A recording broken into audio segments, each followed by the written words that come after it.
곤란함에서 기쁨으로, 그런 제목의 말씀이에요. 시편 3편과 4편이 연결되어 있는데 역사적으로 3편은 아침에 드리는 기도로 알려져 있습니다. 5절 보면 내가 누워 자고 깨었으니, 지금 아침이죠. 누워 자고 깨었으니, 이 표현 때문에 이 3편은 아침에 드리는 기도고요. 4편은 저녁에 드리는 기도예요. 4편 8절 내가 평안히 눕고 자기도 하리니, 이제 밤이 다가온 시점에 이 시를 썼다. 그래서 저녁에 드리는 기도로 알려져 있습니다. 3편과 4편은 배경이 동일한데 아침에도 절망이었고 저녁에도 절망으로 기도가 시작됐어요. 하나님의 도우심이 없으면 아무것도 못합니다. 그런 마음으로, 간절한 마음으로 시를 썼는데 3편에 보면 이제 아침에 일어나서 이렇게 보니까 자기를 미워하고 둘러싼 사람이 상당히 많은 거예요. 그래서 그들이 자신을 애워싸 진치는 상황에서 힘겨운 가운데 3편을 적었다는 것을 알 수 있습니다. 아침에 일어났는데 벌써 대적하는 사람이 많다는 것은 전날에 대적하는 사람이 많고 그 전날은 더 많고 계속 있었다가 아침에도 그날도 또 대적들이 자기를 둘러싸 있구나, 그것을 고백을 하는 거죠. 근데 저녁에 드리는 4편을 보면 3편과 조금 다른 것은 3편은 더 긴장되고 더 외롭고 더 힘든 긴장감과 절박감이 있는데, 이제 4편에서는 그런 것들이 조금 누그러져서 낮을 잘 보냈는지 마음이 좀 편안한 그런 느낌을 뒤편에 가서 주는 것을 보게 됩니다. 아침의 기도와 저녁에 드리는 기도를 보면서 무엇을 배웁니까? 아침에도 기도해야 되고 저녁에도 기도해야 된다는 걸 배우죠. 하루에 5번, 7번이라도 기도하고 또 기도하지 않으면 사실 우리가 갖고 있는 문제는 잘 해결이 되지 않는다는 것이 고대인이나 우리나 마찬가지죠. 교회는 전통적으로 새벽 기도회를 가져요. 새벽에 나와서 기도하고 저녁 늦게 피곤해서 그냥 쓰러져서 자는 경우가 많은데, 사실은 저녁에도 아침 분량만큼 기도할 수 있다면 매우 좋을 것 같아요. 또 낮에도 기도 시간을 정해놓고 자신의 상황을 하나님께 아뢰면서 가끔 어려운 문제 있을 때만 기도하는 게 아니고 아침에도 저녁에도 기도해야 된다는 교훈을 받게 됩니다. 1절을 보면, 1절을 저는 기억하며 드리는 기도다, 그렇게 말씀드리고 싶어요. 1절에 보면 곤란 중에 나를 너그럽게 하셨사오니, 자, 이 말은 좁은 가운데 있는 나를 넓은 곳으로 인도하셨다, 그런 의미의 고백이에요. 아침을 지나 낮을 보내고 밤을 맞이한 다윗이 자신의 그 힘든 상황만 골똘하게 생각한 게 아니고 과거를 이렇게 회상해 보니까 내가 좁은 곳에 있을 때가 참 많았는데 하나님이 나를 넓은 곳으로 인도해서 막다른 골목 같은 곳에 있었던 나를 하나님이 형통케 하시고 은혜를 베풀어 주신 그런 일들이 참 많구나 하는 걸 생각하면서 지금 좁은 곳에 있는 나를 하나님이 문을 열어주셔서 넓은 곳으로 인도해 주시기를 기도하고 있다는 것을 발견하게 됩니다. 다윗은 막내였어요. 저희 집에도 막내가 있는데 형들에게 둘러싸여 가지고 힘들어요. 막내들이 마음고생을 많이 하거든요. 하고 싶은 말도 못하고. 다윗이 그렇게 살았어요. 그리고 다윗은 골리앗 앞에서 상대가 되지 않는 소년이었어요. 그리고 얼마 후에 다윗은 도망자가 돼서 계속 도망을 쳤어요. 도망을 치면서 블레셋에 들어가 왕의 배려로 마치 이스라엘의 적군인 척하면서 600명을 데리고 전장에도 투입되었던 그런 어려운 일이 다윗에게 있었습니다.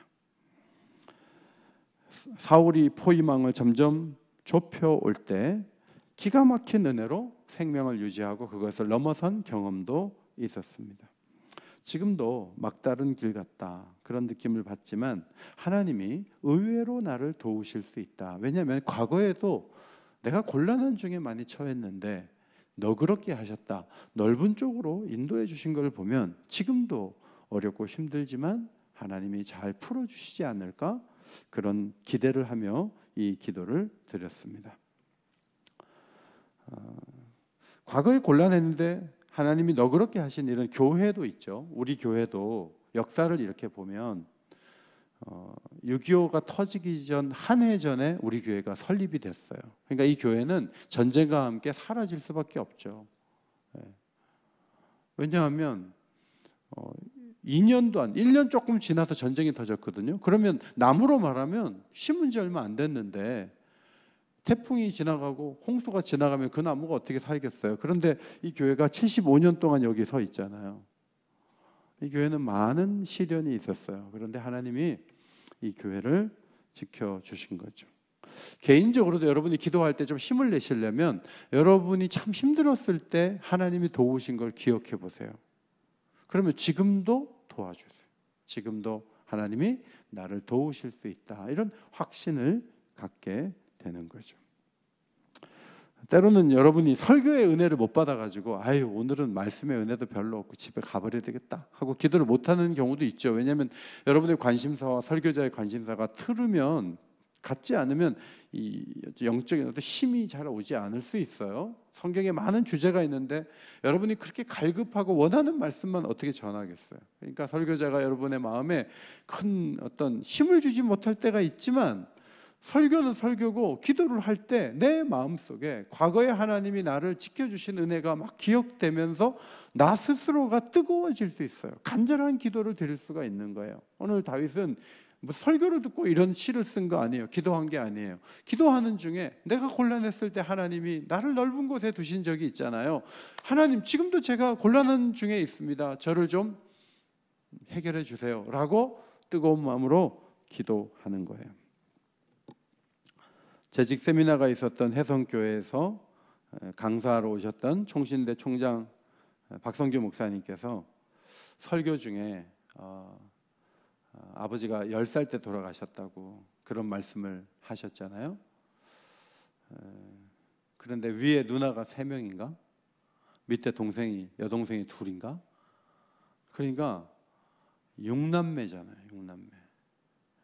그러니까 얼마나 그 삶이 어려웠겠어요. 목사님이 하신 말씀이, 어머니가 기도하고 또 기도했는데 10년 안에 그 기도를 다 들어주지 않으셨습니다.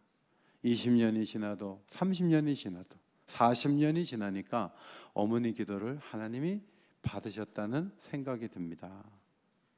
이제 그런 자기 고백을 했어요. 설교를 할 때 절대 자기 얘기를 하면 안 된다, 뭐 그런 지론을 펼치는 분들도 계시지만, 사도 바울도 그러면 사도행전에서 나타난 바울은 늘 성경 구절만 얘기해야 되는데 그렇지 않죠. 사도 바울이 3번이나 간증하고 사람들 앞에서 정말 놀랍게 나타난 예수 그리스도의 빛과 함께 나타난 예수님을 막 고백하고 하는 것을 보면 놀라운데, 총장님이 하나님이 도우셨던 그리고 40년이 지나서는 생각보다 더 들어주신 하나님, 놀랍다, 그런 말씀을 주셨어요. 제가 다음 날 준비할 때 노예 임원이랑 같이 30분 같이 있었는데, 저는 2살 때 아버지가 돌아가셨습니다. 그랬더니 이 목사님 고생을 많이 하셨겠네요. 근데 저는 저 혼자였습니다. 목사님이 6명이니까 먹을 것도 없었겠다고. 자, 그런 얘기를 하는 이유가 뭐예요? 그런 어려움을 건너서 여기까지 왔다는 얘기를 함께 나누는 거예요. 중요한 것은 은혜를 기억하며 기도할 것인가, 아니면 백지 상태에서 기도할 것인가. 여러분의 기도를 단지 설교자의 오늘 제가 하는 그 설교만이 여러분의 기도에 영향을 주느냐? 사실 그렇지는 않아요. 이때까지 여러분이 살아온 세월과 기도 응답을 받은 많은 축복과 은혜가 여러분을 기도하게 만드는 자산들이에요. 저는 이 밤에도 공고한 중에 있었던 우리 모두를 도우셨던 그 은혜를 기억하여 지금의 어려움도 도와달라고 기도할 수 있는 그런 기도의 자리가 되시기를 예수의 이름으로 축원합니다. 2절로 5절은 아픔을 주는 이들을 향한 외침이에요. 1절을 보면 내 의의 하나님이여 라고 외쳐요. 그런데 2절에 와서는 인생들아 그래요. 자, 이상하죠? 기도는 하나님께 하는 건데 뭐 갑자기 인생들아, 사람들한테 얘기하듯이 왜 그래? 아니 기도는 하나님 저 사람이 이렇게 하는데 저 사람 그렇게 못하게 해주세요 이렇게 기도해야 되는데 자신을 괴롭힌 사람들이 마치 자기 앞에 와 있는 것처럼 하나님 앞에서 말하는 거예요. 이것은 독특한 기도의 양식이라고 볼 수가 있습니다. 다윗은 자신을 아프게 하고 힘들게 하는 이들을 자기 앞으로 소환하는데 사람들이 실제로 와 있지는 않아요. 그런데 그들에게 막 책망도 하고 야단도 치고 막 그래요. 그런데 그 시간은 기도 시간이에요. 그러니까 옆에서 그런 기도를 보면 다윗이 이상한 기도를 하고 있다, 그렇게 볼 수 있어요. 우리는 이런 식으로 전혀 기도하지 않아요. 근데 다윗은 인생들아, 자기를 힘들게 하는 사람들 다 소환해가지고 직접 그들에게 들리도록 말은 하지 않지만 막 책망도 하고 지적하기도 하고 권면도 하고 막 그래요. 그렇게 하면서 새로운 길을 제시한다는 점에서 매우 다양한 방식을 기도에 동원하는데 2절을 보면 나의 영광을 바꾸어 욕되게 했다 그랬어요. 다윗은 영광이 있어요. 왜냐하면 왕이 됐거든요. 다윗을 왕으로 세우신 분은 하나님이시죠. 그런데 이 시는 3편 표제에 보면 압살롬을 피할 때 지은 시인데 4편도 같은 상황에서 지은 시로 봐요. 아침에 지은 시, 저녁에 지은 시 해가지고, 그래서 4편도 압살롬을 피할 때 지은 시로 그렇게 표제로 읽게 되는데, 지금 압살롬은 누구냐면 아들이에요. 아들이 아버지 죽이겠다고 덤벼들었어요. 그런데 자기를 그렇게 가까이 하던 신하들이 압살롬 편이 돼가지고 왕을 죽이겠다고 했을 때 신발도 신지 못하고 도망을 쳤어요. 그러니까 왕이 신발도 신지 못하고 도망을 치고 왕궁을 멀리하고 멀리 떠나는 건 뭐죠? 영광이 사라진 걸 의미하는 거예요. 누가 영광이 사라지게 해요? 다윗을 공격하던 자들이 다윗을 없애려고 하는 거죠. 우리는 이 다윗의 영광이 땅바닥에 떨어진 이유가 다윗에게 있다는 걸 알고 있어요. 열왕기하서 말씀을 잘 보면 밧세바를 불러들이고 우리아를 죽임으로 말미암아 하나님께서 이런 곤고하게 될 것이라는 미래를 나단 선지자를 통해서 다 말을 했고, 다윗은 나단 선지자의 말대로 엄청난 고생을 하고 자식에게 수모를 당하는 일들까지 겪었기 때문에 다윗의 영광이 떨어진 것은 다윗의 잘못이에요. 우리가 성경을 해석할 땐 그래요. 다윗 지가 잘못해놓고 고생해놓고 무슨 사람 탓을 하고 그래. 우리가 그렇게 볼 수가 있어요. 그런데 다윗은 자기 성찰이 덜 돼서 자기 영광이 떨어졌다고 고백하지 않죠. 다윗은 아들의 잘못과 신하들의 배신이 죄 때문이며 자기가 고생하는 것이 마땅하다라고 전혀 생각하지 않는 것이 우리에겐 좀 이상하게 여겨져요. 시편 4편이 다윗이 자기 영광이 떨어진 것이 자기 죄 때문인 걸 모르고 지었다면 4편은 성경이 될 수가 없어요. 적어도 4편은 다윗의 판단 오류에서 나온 시이기 때문에 이것은 하나님 말씀이 될 수 없어요. 그런데 다윗이 과거에 잘못했음에도 불구하고 자기의 영광이 뚝 떨어진 것을 악한 사람들의 공격으로 인한 것으로 보고 다윗은 어느 정도 정당성을 갖고 있다는 걸 전제로 할 때 시편 4편은 성경으로서 의미가 있어요. 다윗이 오래전에 나단 선지자가 와서 책망할 때 회개하면서 지은 시가 51편 16절이에요. 하나님이여 나의 구원의 하나님이여 피 흘린 지에서 나를 건지소서. 내 혀가 주의 의를 노래하리이다.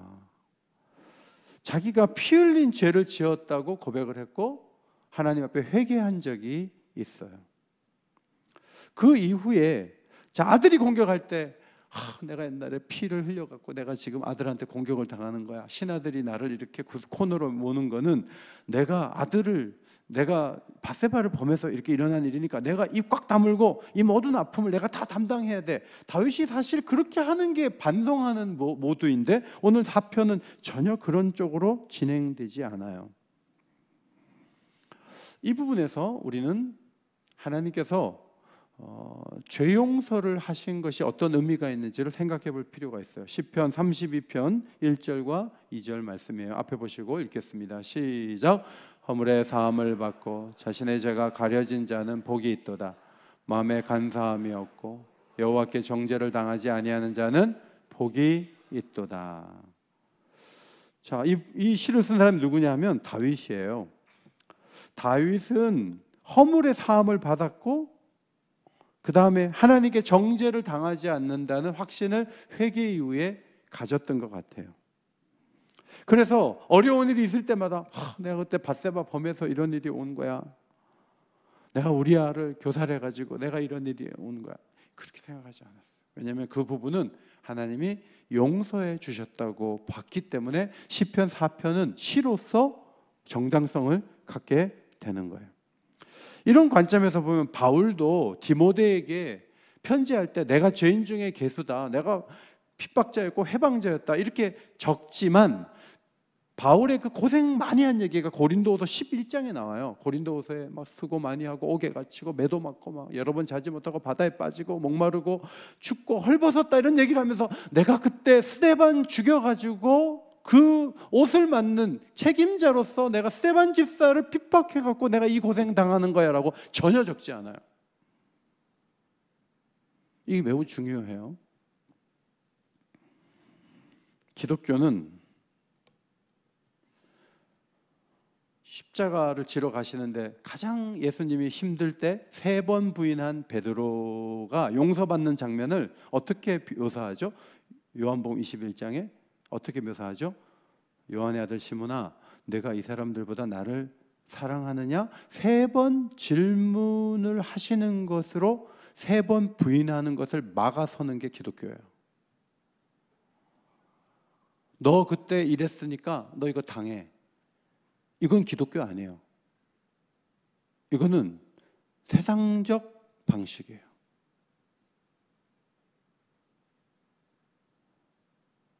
아버지가 할아버지한테 잘못했다고 그래서 내가 아버지 손보는 종교가 기독교가 아니에요. 기독교는 그런 종교가 전혀 아니에요. 따라서 여러분이 어떤 어려운 일을 당할 때 아유 내가 자업자득이지, 옛날 회개 많이 했어, 그런데 이건 내가 자업자득이지 하고 막 어려울 때 기도조차 하지 못하고 자업자득으로 다 받아서 배 위에 올려놓으면 안 돼요. 짐을 죄를 지어서 용서받았으면 그 용서받은 걸로 흘려보내는 거예요. 그 다음에 정당성을 가지고 하나님 이 부분 도와주세요 라고 손을 내밀 수 있는 게 기독교예요. 이게 기독교 신앙의 놀라운 모습이에요. 또 누가 어려움을 당할 때 아유 저 사람 그럴 줄 알았어, 자업자득이야, 그런 말 함부로 하지 마세요.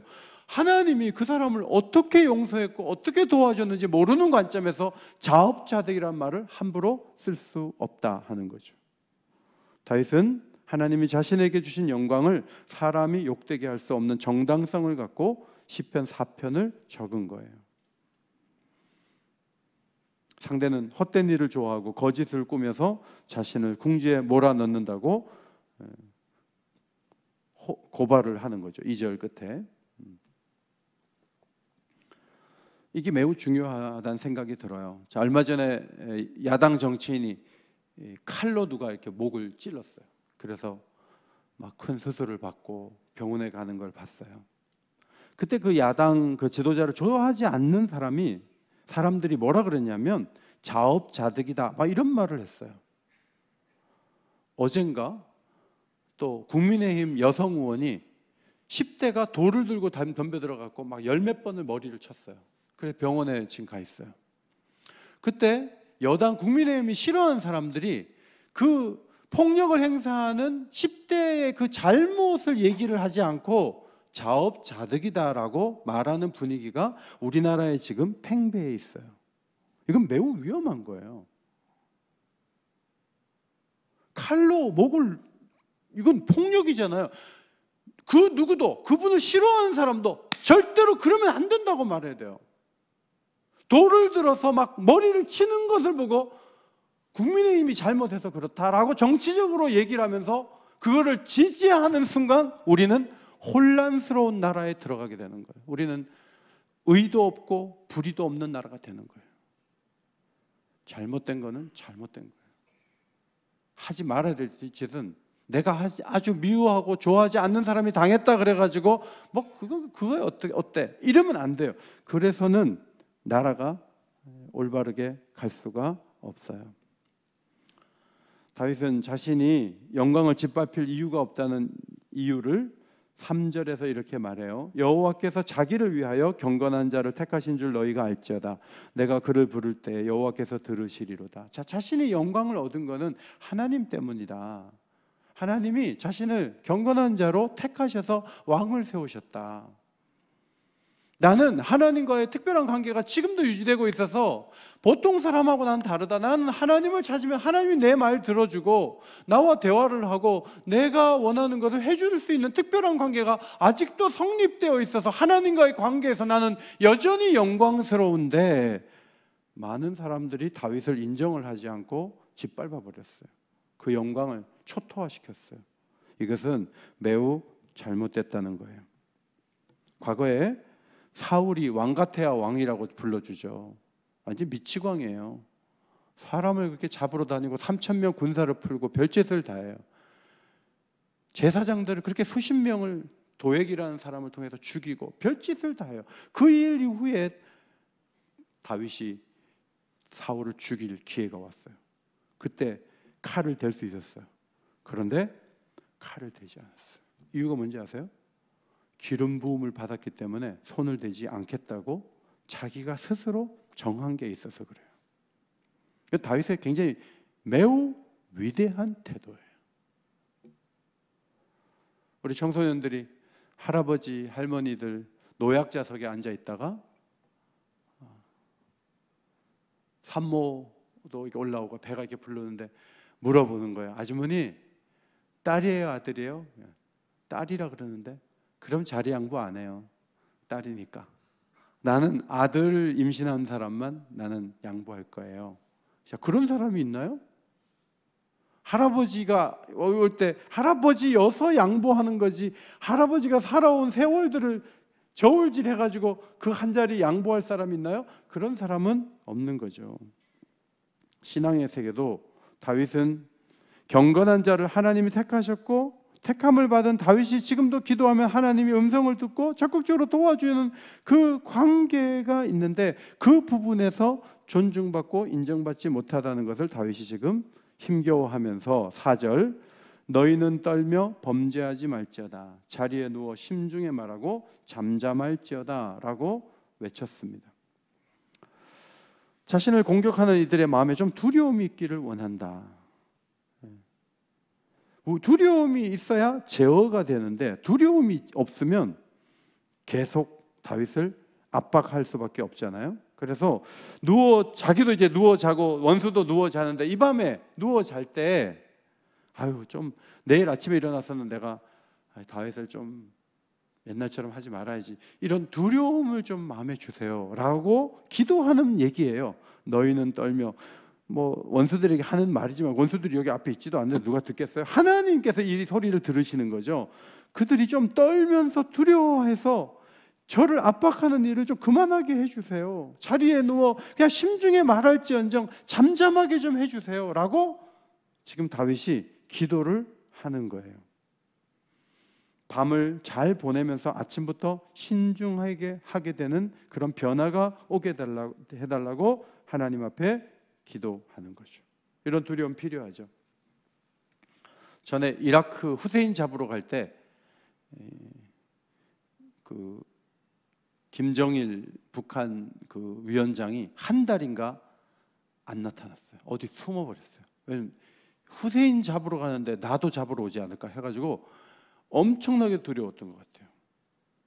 지금 북한은 미국에서 뉴스 보니까 몇 달 안에 굉장한 정말 의외의 일을 할 수가 있다. 북한이 굉장히 주의해야 된다, 이런 얘기가 있어요. 지금 계속 탄도미사일 쏘고 뭔가 계속 하고 있는데, 이것을 스탑시킬 수 있는 가장 좋은 방법은 뭐죠? 김정은의 마음에 두려움이 오는 거예요. 내가 이거 하면 안 되겠다, 이래 하다가 내가 망하겠다, 우리나라 망하겠다, 그러면 그때부터 안 하는 거거든요.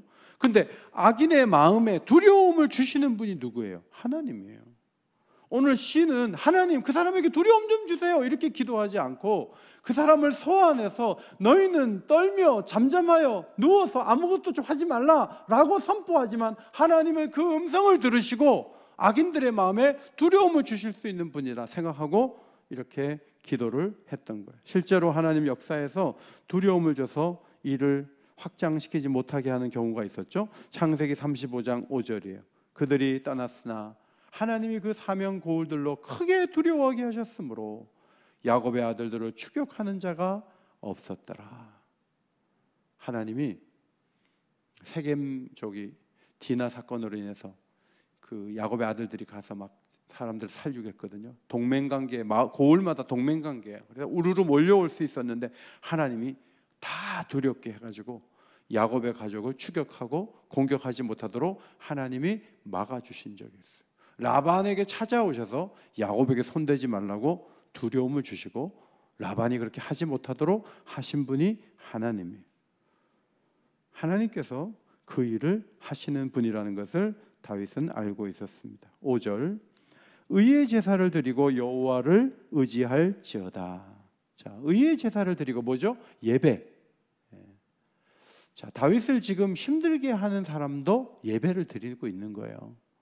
그런데 하나님이 주신 영광을 그렇게 짓밟고 그 말도 안 되는 압살롬 편이 돼가지고 왕궁으로 쳐들어오는 사람들이 무슨 예배를 드리겠어요?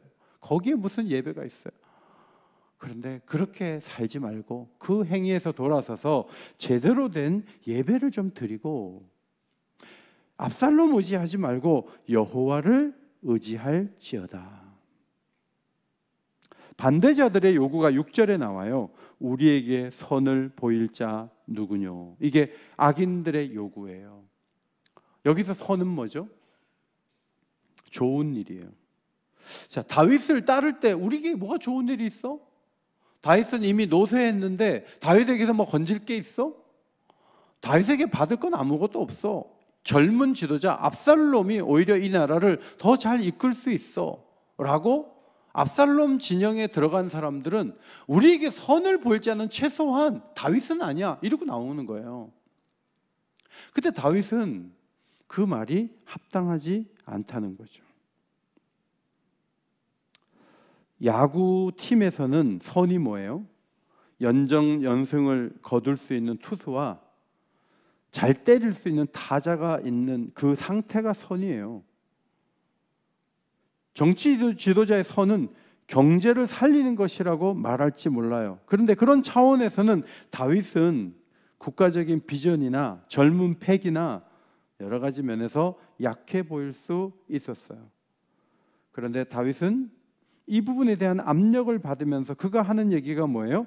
의의 예배를 드리자, 여호와를 의지하자였습니다. 사람들이 요구하는 수준에 제가 좀 올라설 수 있도록 저에게 젊음을 주세요, 지혜를 주세요, 그렇게 기도하지 않았어요. 사람들은 선을 원해요. 뭔가 괄목할 만한, 왕으로서 최선을 다해서 뭔가 할 만한 성적표를 요구할 수 있어요. 그게 사람들이 요구하는 거예요. 그러면 내가 그 성적표를 다 내가지고 사람들에게 만족을 줄 수 있는 왕으로 다시 한번 일어서게 해주세요. 이렇게 그는 기도하지 않았어요. 예배를 회복해야 된다. 하나님만이 의지할 뿐이시다. 그는 키가 하나님께 있다는 고백을 이어갔습니다. 사람들이 만족하는 그 일을 하게 하시고 그것을 이름으로 상황에서 벗어나게 해달라고 그렇게 전혀 기도하지 않고 주도권은 하나님께 있다고 그는 남다른 이야기를 하였습니다. 이 점에서 그는 매우 위대한 신앙인이에요. 7절과 8절은 기도하다가 평안이 들어와서 나타난 고백으로 보이는데 131편도 다윗이 쓴 시거든요. 한번 읽을까요? 131편 2절 말씀 같이 읽겠습니다. 시작.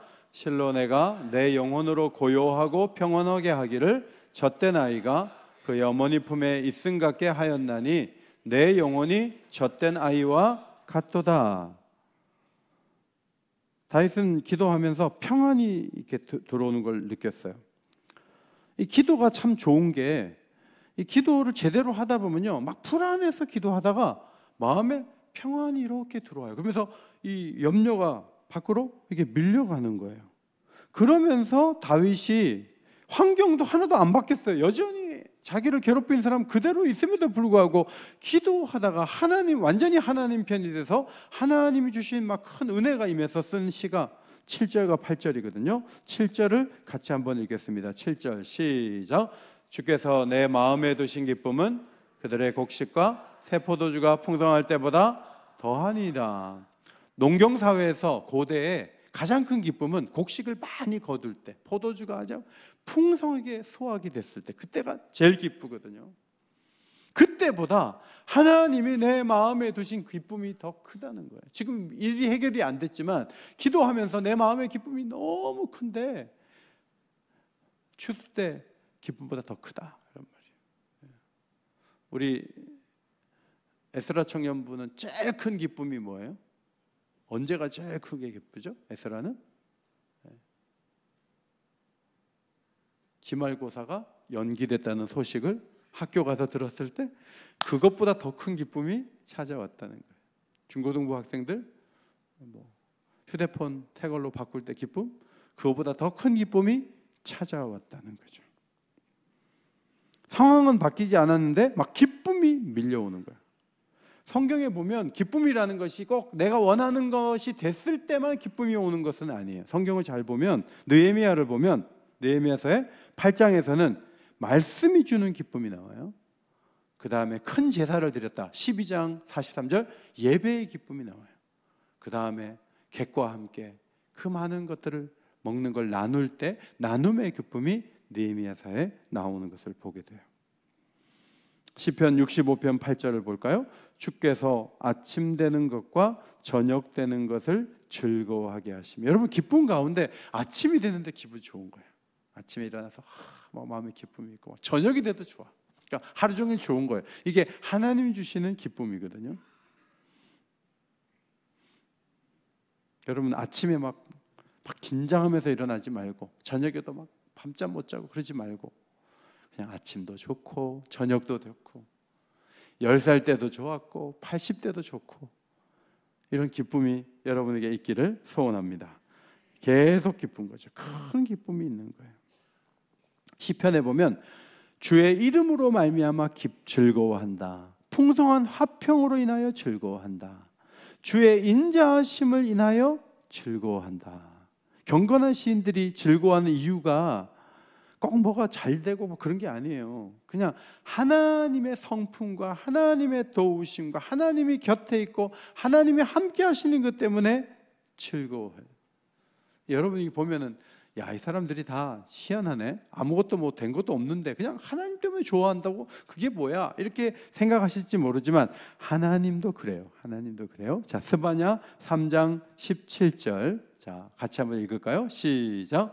그가 너로 말미암아 기쁨을 이기지 못하심, 너를 잠잠히 사랑하시며 너로 말미암아 즐거이 부르며 기뻐하시리라 하리라. 스바냐 시대가 이스라엘 백성들 하나님 속속인 시대예요. 그런데 기뻐가지고 어쩔 줄 몰라. 너무 제가 수련회 갔다 왔는데 제 아내가 옆에서 그 손주 제일 막내 손주가 서윤이거든요. 근데 가끔 저한테 옆에서 여보, 서윤이 보고 싶어. 서윤이 보고 싶어. 그 서윤이가 뭐 할머니 오면 할머니 그러지도 못해요. 너무 어려가지고 기저귀나 갈아줘야 되고 울기나 하지. 아무것도 안 해주는데 그저 할머니는 아이에게 좋은 거예요. 근데 하나님이 우리를 그렇게 기뻐하신다는 거예요. 우리가 막 굉장히 잘하고 업적을 내지 않았는데 우리를 너무너무 기뻐하신다. 근데 영적인 이 높은 상태가 어떤 상태냐면 문제가 그대로 있는데 하나님 때문에 막 기쁨이 속에 밀려오는 거예요. 이것이 굉장히 영적으로 수준이 높은 거예요. 그냥 내가 뭐 기도하는 걸 이뤄내서 그때 기뻐하는 거 아니에요. 아직 문제 그대로 있어요. 그런데 내 마음에 하나님이 기도하는 중에 큰 기쁨을 주시는 거예요. 이것이 선물이에요. 오늘 밤에 이런 선물 받으시기를 바랍니다. 하박국서 3장 17절 보면 무화과 나무가 무성치 못해요. 포도나무에 열매가 없어요. 감람나무에 소출이 없어요. 밭에 먹을 것이 없다고요. 지금 끼니 걱정해야 될 상황인지도 몰라요. 우리의 양도 없고 외양간에 소가 없어요. 그런데 하박국 선지자는 누구 때문에 즐거워요? 여호와로 말미암아 즐거워요. 과거의 금요기도에는 새벽 4시까지 했어요.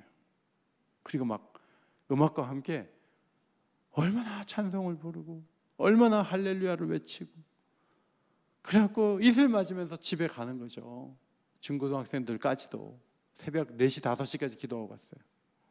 그 시대에 먹을 것도 없고 다 가난하고 어려웠어요. 그런데 너무너무 기쁨이 있는 거예요. 교회 생활에 기쁨이 있고 얼마나 그 아침이 좋고. 그러니까 최고의 선물은 사실은 하나님이에요. 하나님. 부부가 좋은 부부는요, 그냥 옆에 있는 것 자체가 좋아. 옆에, 당신 난 옆에 있어도 좋아. 코고라도 좋아. 남편이 막 코 고는데 막 이쁜 말 하는 거예요.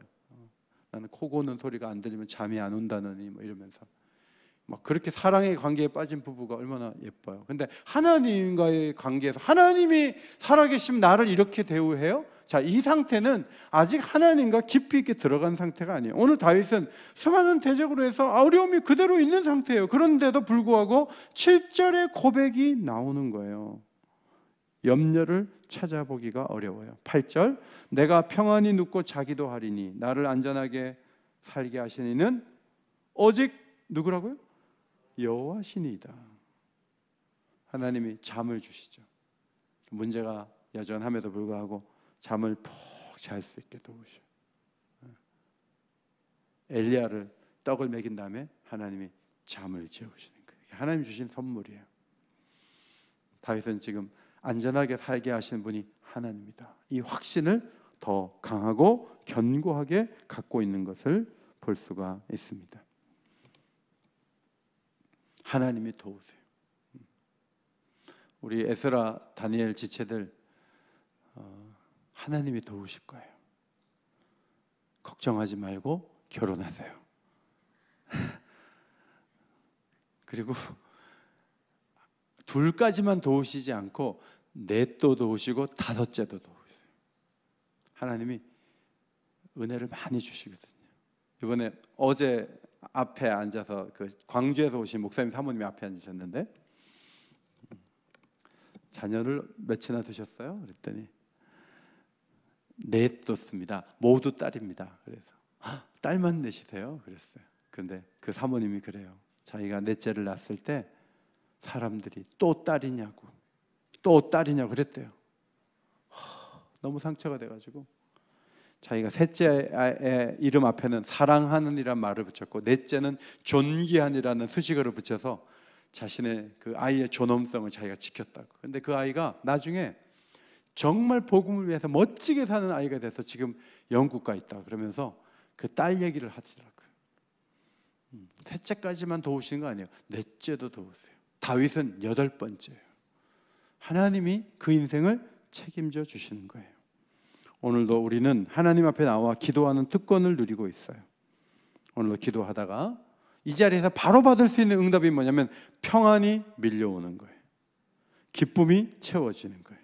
아무것도 해결되지 않았어요. 그런데 평안이 오는 거예요.